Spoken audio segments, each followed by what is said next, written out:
సింగరేణిలో coal blocks రోజు రోజు తగ్గుతూ ఉన్నాయి. వర్కర్స్ సర్ప్లస్ ఉన్నాయని చెప్తా ఉన్నారు. అయినా నూతనంగా రావాల్సిన కోల్ బ్లాక్స్ బొగ్గలు రావట్లేదు. అందులో భాగంగా నిన్న బీజేపీ కోల్ మినిస్టర్ మన కేంద్ర ప్రభుత్వం నుంచి తాడిచల 2ను మేము సింగరేణికి అలాట్ చేసినామని చెప్పడం హర్షదాయకమే. కానీ 2013లో అనుమతులు వచ్చి ఇస్తే ప్రభుత్వం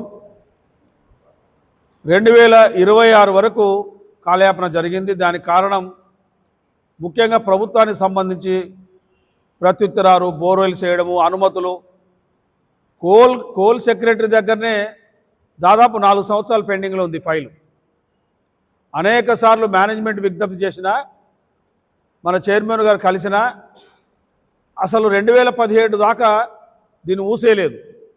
2017లో కంపెనీ ఒక దురాలోచన ఏం చేసింది, దీన్ని మొత్తం క్యాప్టివ్ ఓపెన్ అంటే ఎండిఓ కాన్సెప్ట్తోని తాడిచెర్లలో కార్మికులు లేకుండా కంప్లీట్గా గుండు గుత్తగా ఒక కాంట్రాక్టర్కి ఇవ్వాలని, దాంట్లో వచ్చిన టన్ను మీద డబ్బులు క్యాల్కులేట్ చేసి వానికి ఇవ్వాలని చెప్పి ఒక ఒప్పందం చేసుకోవడానికి ప్రయత్నం చేసింది 2017లో. అది తెలిసిన తర్వాత సింగరేణి కాల్స్ వర్కర్స్ ఏఐటీసీ ఆధ్వర్యంలో అన్ని కార్మిక సంఘాలను కలిసి ఏకతాటి మీద అన్ని రాజకీయ పార్టీలతో కూడా మాట్లాడి దాన్ని సేవ్ సింగరేణి పేరు మీద తాడిచెర్ల గోలేటి నుండి షురూ చేస్తే కొత్తగూడెం వరకు మధ్యలో తాడిచెర్ల 2లో ఆ ఊర్లో కూడా మీటింగ్ పెట్టి ఆనాడున్న కాంగ్రెస్ పార్టీ ఎమ్మెల్యేలు మా సాంబశివరావు గారు అందరినీ కలిపి ఒక మీటింగ్ పెట్టి ప్రధానంగా తాడిచెర్ల 2 అనేది సింగరేణికి ప్రత్యేక కార్మికులు చేసే కట్టే ఉండాలి తప్ప ప్రైవేటు వాళ్లకు గుండు గుత్తగా మనకు సంబంధం లేకుండా ఇవ్వాల్సిన అవసరం లేదని చెప్పి మేము పెద్ద పోరాటం చేసి చివరికి ఆ ఒప్పందాన్ని రద్దు చేయడానికి హైదరాబాద్ చెలో అని పేరు పెట్టి ఆనాడు సింగరేణి భవన్ ముందు వందలాది మందితో అరెస్ట్ కావడం జరిగింది. ఆనాడు ఈ యొక్క పోరాటానికి స్పందించి మేనేజ్మెంటు ఆ ఎండిఓ కాన్సెప్ట్తో ఉన్న బ్లాక్ను రద్దు చేసింది.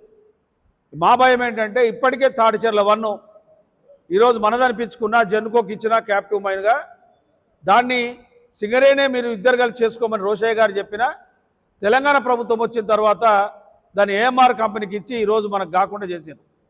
ఇది కూడా అట్లా అయిద్దామని చెప్పి మాకున్న ఆందోళన, భయం. అందుకని 2017లోనే దాని మీద ఒక పోరాటం చేసినాం, గట్టిగా చేసినాం. ఇప్పుడు దాన్ని సాధించుకొని కేంద్ర ప్రభుత్వం ఈరోజు కిషన్ రెడ్డి గారు ప్రకటించిన హర్షణీయం, వారికి కృతజ్ఞతలు ఈ సందర్భంగా.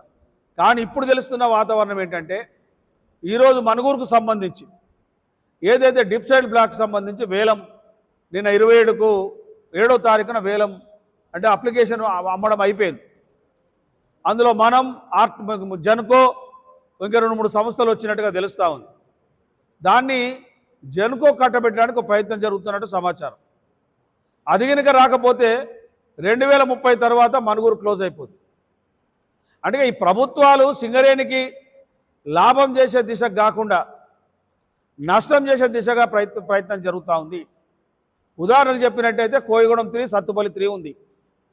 అది 2022లో వాళ్ళకు వేలం ద్వారా వాళ్ళు దక్కించుకొని 2026 వరకు ఇంతవరకు దాని మీద ఒక తట్టెడు మన్ను తీయలేదు.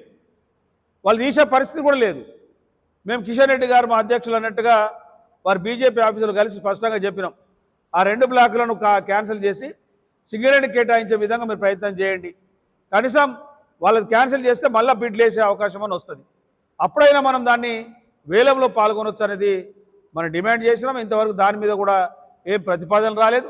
అంటే కొత్త బ్లాకులు రాకపోగా పాత మైన్లు బంద్ అయ్యే పరిస్థితిలో ఈరోజు సింగరేణిని కాపాడాల్సిన బాధ్యత కేంద్ర రాష్ట్ర ప్రభుత్వాలదే.